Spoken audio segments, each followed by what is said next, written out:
충격을 받았어요. 와, 진짜 정신 차리면서 살아야겠다. 아니, 학교도 선생님도 그 어느 곳에서도 내 인생을 책임져 주지 않는 거예요. 그래서 저는 꿈아, 안녕하세요. 학꿈의 주희입니다. 지난 영상도 잘 보셨나요? 오늘은 학창시절에 제가 정말 잘했다고 생각하는 점 3가지를 소개하려고 해요. 이 3가지는 제가 주변에서도 정말 추천해주고 싶고, 제가 제 학창시절을 돌아봤었을 때 와, 이건 진짜 잘했다 라고 생각하는 것만 뽑아봤습니다. 첫 번째는 바로 책 읽기입니다.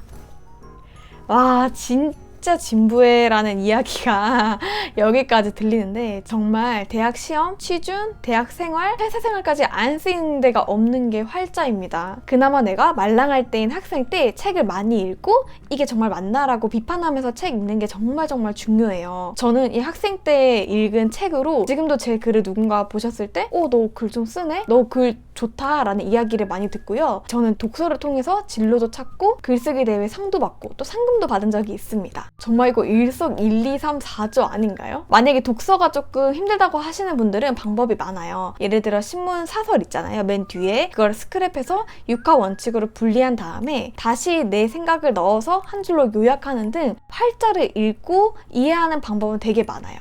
본인에게 맞는 방법을 선택하시면 되고요. 저는 초등학교 2학년 때부터 집에 TV가 없었어요. 그래서 자연스럽게 책을 접하게 되었는데요. 저는 정말 학창시절 때 읽은 책들이 지금 참 많이 도움이 됩니다. 그렇기 때문에 매일매일 하루 조금씩이라도 꾸준히 읽으면서 활자에 대해서 익숙해지고 또 자꾸 비판적 생각을 하는 게 필요하다고 생각합니다. 두 번째는 주체적 진로 활동입니다. 저는 학창시절부터 우리나라 공교육 주입식 시스템에 대해서 의문이 많았어요. 그 1%의 명문대 진학을 위해서 99%의 아이들이 소외된다고 생각을 했는데요. 물론 공부를 정말 열심히 해서 본인의 꿈을 이루는 분들은 정말 대단하지만 저는 그 나머지 사람들, 학생들을 챙겨주지 못하는 그 시스템이 굉장히 의문이 많이 들었습니다. 성인이 되기 전 내 진로를 마지막으로 정해야 되는 이때, 정말 다시 안 올 이 소중한 시간을 매일 암기만 하면서 지내야 한다고? 라는 걸 깨달았을 때 저는 큰 충격을 받았어요. 와, 진짜 정신 차리면서 살아야겠다. 아니, 학교도 선생님도 그 어느 곳에서도 내 인생을 책임져 주지 않는 거예요. 그래서 저는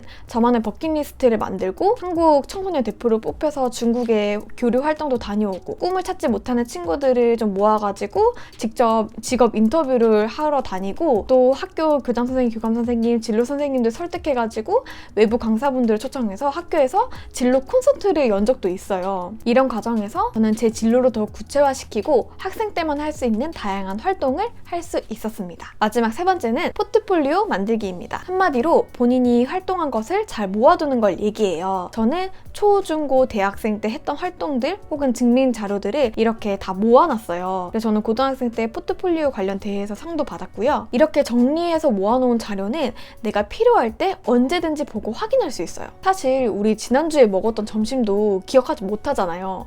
그런데 어떻게 1년, 3년, 5년, 10년 전의 일을 알 수 있을까요? 그것은 바로 포트폴리오를 통해서 알 수 있습니다. 특히 실습이나 취업 등 내가 과거에 했던 활동들에 대한 증빙이 필요할 경우 굉장히 유용하게 쓰일 수 있습니다. 요즘은 온라인으로도 아카이빙을 많이 해놓는데 저는 오프라인으로 해왔던 게 편해서 그런지 이렇게 오프라인으로 차곡차곡 모으고 있고요. 본인에게 맞는 방법을 택하시면 되겠습니다. 무엇보다 과거에 내가 어떤 마음을 가지고 있었고 어떤 활동들을 했는지 알 수 있고요. 혹은 내가 과거에 이렇게 힘들었는데 지금은 이렇게 나아졌다라는 거를 눈으로 가시화하면서 볼 수 있어요. 이게 포트폴리오의 장점이고요. 제가 오늘 이렇게 얘기할 수 있는 것도 제가 다 모아놓은 자료가 있기 때문에 그때그때 필요한 거를 써서 여러분들께 보여드릴 수 있는 거고요. 자, 여러분, 학창시절에 꼭 해야 할 3가지 오늘 어떠셨나요? 사실 학생 때가 참 많이 바쁘죠. 내신에 봉사활동, 생활기록부까지 챙겨야 될 게 너무 많지만 그럼에도 우리 이 세상에서 한 번밖에 없는 학창시절을 의미 있고 재밌고 또 내 진로를 찾아가는 소중한 시간으로 만드셨으면 좋겠습니다. 혹시라도 더 궁금한 거는 댓글로 물어봐 주시고요. 그럼 저는 다음 이야기로 찾아뵐게요. 안녕!